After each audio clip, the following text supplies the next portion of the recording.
අද අපි ටිකක් ගැඹුරට කතා කරමු ඇන්ටිමනි ගැන. සමහර විට නම එච්චර අහලා නැතු ඇති. ඒත් මේ මූලද්‍රව්‍ය අර පුරාණ ඊජිප්තුවේ ඉඳලා අද කාලේ ලෝක බලවතුන්ගේ ආරක්ෂක කටයුතු දක්වාම යන කතාවක් තියෙන එකක්. ඔව් ඒක ඇත්ත. අපි ඉතින් මේකට අදාළ විද්‍යාත්මක වාර්තා, වෙළඳපොළ දත්ත, භූදේශපාලනික විශ්ලේෂණ වගේ දේවල් කිපයක්ම අද බලනවා. හොඳයි. බලමු මේ ඇන්ටිමනි කියන්නේ මොකක්ද? ඇයි මේක මෙච්චර වැදගත්? අර මෑත කාලීන ලෝකයේ වෙන දේවල් එක්ක මේක සම්බන්ධ වෙන්නේ කොහොමද කියලා? හරි. ඇන්ටිමනි කියන්නේ ඇත්තටම හරි පුදුම දෙයක්. හිතන්නකෝ එක පැත්තකින් පාරාවෝලා ඇස් ලස්සන කරන්න ගත්ත කෝල් එක. අර මේකප් එකක් වගේ. ඔව්.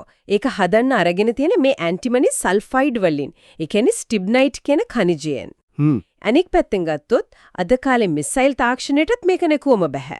එතකොට මූලිකවම මොන වගේ දෙයක්ද මේක? මේක අර රිදි පාට ටිකක් දෘඩ එද්ලේසියන් බින්දමේ සුළුවර ලෝහයි අලෝහයි අතරමැදි ගුණ තියෙන අර්ධ ලෝහයක්. අර්ධ ලෝහයක්. ඔව්. අර පැරිසියේ ලුවයක අවුරුදු 5000ක් විතර පාරන ඇන්ටිමනි බඳුනකුත් තියෙනවා කියනවනේ. අවුරුදු 5000ක්. ඒ කියන්නේ හිතා ගන්නත් බෑ. ලෝකෙට යුගයටත් කලින් වගේ නේද? ඔව්. ඒ විතරක් නෙමෙයි අර ශාස්ත්‍රීය ගණන් වල මේක බෙහෙතක් විදිහටත් පාවිච්චි කරන්න ගිහින් වමනය කරවන්න. බෙහෙතක් විදිහට. ඔව්. ඒත් එක ලොකු මතභේදයකට ගිහින් තිනවා. සමහරු කිව්වා මේක විෂක් කියලා.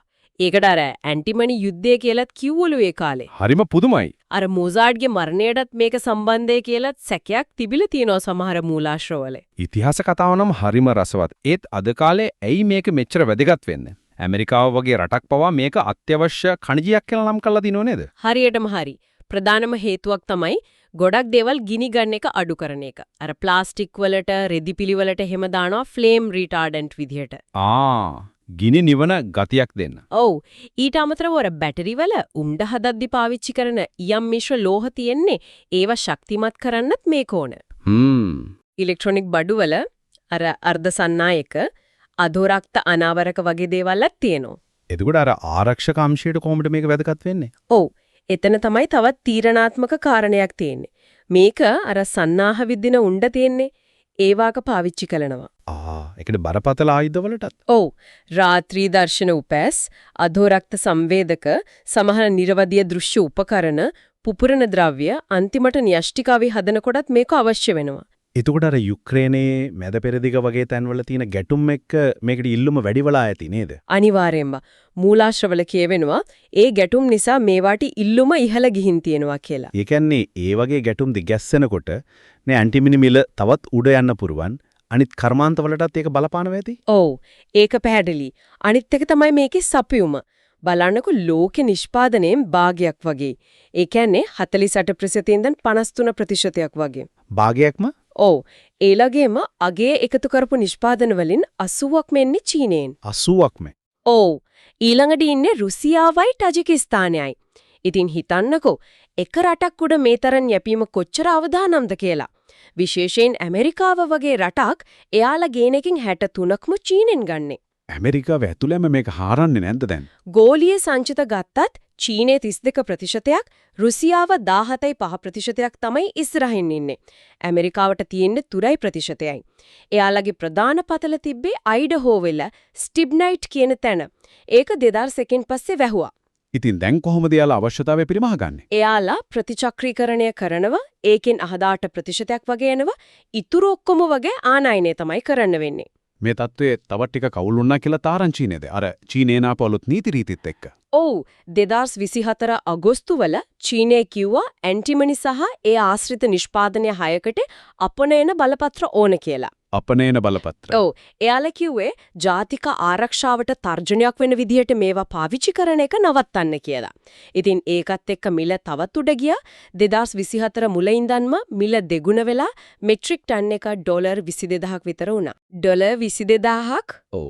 සමහරු කියනවා 30000ට උනත් යන්න පුළුවන් කියලා.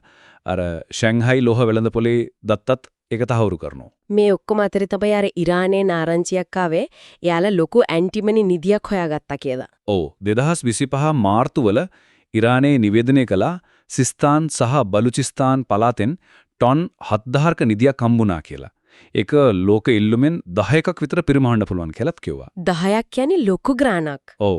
හැබැයි මෙතනදී තමයි අර භූදේශපාලනික පත්ත වැදගත් වෙන්නේ. අර ඉන්සයිඩ් ටෙලිකොම් වගේ මූලාශ්‍රයක් ප්‍රශ්න කරනවා ඉරානයා මේක නිවේදනය කරපු වෙලාවයි අර කලාපයේ තියෙන ආතතියනුයි අතර සම්බන්ධයක් තියෙනවද කියලා. විශේෂයෙන් ඇමරිකාව ඊශ්‍රායලය සම්බන්ධ කරලා. ඒ කියන්නේ කාලවකවානුව ගැන ප්‍රශ්නයක් මත කරනවා. ඔව්. ඒ මූලාශ්‍රය කියන විදිහට ඇන්ටිමනි වල තියෙන ආරක්ෂක සහ බලශක්ති වැදගත්කම ඉරානයේ වගේ රටකට උපාය මාර්ගිකව කොහොමද බලපාන්නේ කියන එක. හැබැයි අනිත් පැත්තෙනුත් කතා තියෙනවා. තව මූලාශ්‍රයක් මතක් කරනවා The Thunder Drum Scan ඒ මතක් කරනවා ඉරානයේ මීට කලින් ලිතියම් හම්බුණා කියලාත් ලොකුවට කිව්වා. ඒත් ඒව අතිශෝක්තියක් වෙන්නේ නැති කියලා. ඉතින් මේ ඇන්ටිමනි කතාව ගැනත් පොඩි සැකයක් මතු කරනවා. යන විදිහට මත තියෙනවා මේ ගැන. අපි ඒ ගැන ස්ථාවරයක් ගන්නෙ නැහැ. නෑ. අපි වාර්තා කරන්නේ මූලාශ්‍රවල තියෙන දේ විතරයි. හරි. ඉතින් මේ අවදානම් එක්ක දැන් මොකද වෙන්නේ? සපයුම සුරක්ෂිත කරගන්න මොනවද කරන්නේ? ඇමරිකාව වගේ රටවල දැන් වෙනත් තැන් හොයනවා. අර ටැජිකිස්තාන එක්ක කතා කරනවා C5+1 කියන කණ්ඩායම හරහා. C5+1. ඔව් මධ්‍යම ආසියානු රටවල් 5යි ඇමරිකාවයි. ඊට අමතරව ඕස්ට්‍රේලියාවේ හිල් ග්‍රෝව් වගේ ව්‍යාපෘති ගැන බලනවා. අර වහපු අයිඩහෝ පතල ස්ටිම්නයිට් එක.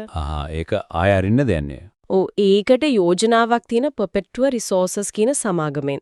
ආරක්ෂක දෙපාර්තමේන්තුවෙනුයි අපනයනානයන බැංකුවෙනුයි සහයත් ලැබිලා. ඒත් නිෂ්පාදනයේ පටන් ගන්න අඩුම තරමේ 2028ත් වෙයි කියලායි කියන්නේ. ඒ කියන්නේ තව කල් යනවා.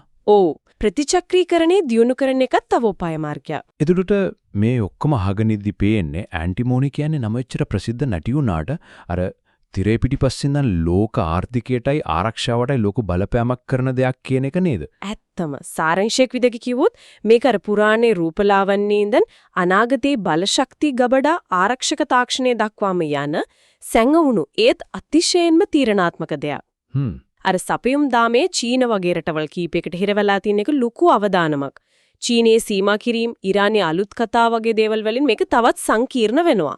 ඔව්. අවසාන වශයෙන් මෙහෙම හිතන දෙයක් ඉතුරු කරන්නම් මේ ඇන්ටිමනි වල තියෙන අර ගැඹුරු ඉතිහාසයයි අනාගත තාක්ෂණයේ තීරණාත්මක බවයි බලද්දී මේ මූලද්‍රව්‍ය පාලනය කරන බලය එහෙට මෙහෙට මාරු වෙන එක නිකම්ම සපුයුම් දාමවලට විතරක් නෙවෙයි මුළු ලෝකේ භූදේශ පාලනික බල තුලණයටත් අපි හිතන්නේ නැති විදිහට බලපන්න ඉඩක් තියෙනවා නේද?